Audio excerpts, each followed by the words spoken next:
सूर में भी बल्दिया के अमले की जानिब से सफाई मुहिम के हवाले से वज़ीर आला पंजाब के अहकामात की धज्जियां उड़ाई जा रही हैं। शहर के मुख्तलिफ इलाकों में सीवरेज का गंदा पानी और कचरे के ढेर शहरियों के घरों के बाहर और आम शाहराहों पर जमा है। इस वक्त बोलियों के नुमाइंदे आसिफ जावेद कसूर में लोगों के साथ मौजूद है। मजीद उन्हीं से जानते हैं। जी आसिफ, आगाह कीजिएगा।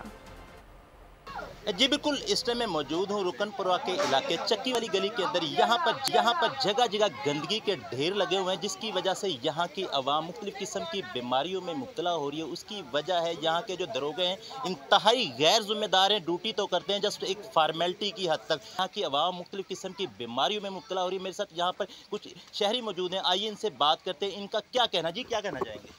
यहाँ पे सर आप देख सकते हैं, आपने विज़िट किया है तो यहाँ पे कूड़े करकट के ढेर लगे हुए हैं। गलियाँ जो हैं वो, उनकी नालियाँ जो हैं वो पानी से भरी पड़ी हैं और पानी खड़ा हुआ है, जिसकी वजह से गंदगी ज़्यादा पैदा हो रही है और डेंगू और मच्छर मक्खियाँ जो है ना वो बड़ी तादाद में पैदा हो रहे हैं और बच्चे और बूढ़े जवान जो है ना। सब्सक्राइब करें और बेल दबाएं ताकि कोई खबर रह न जाए।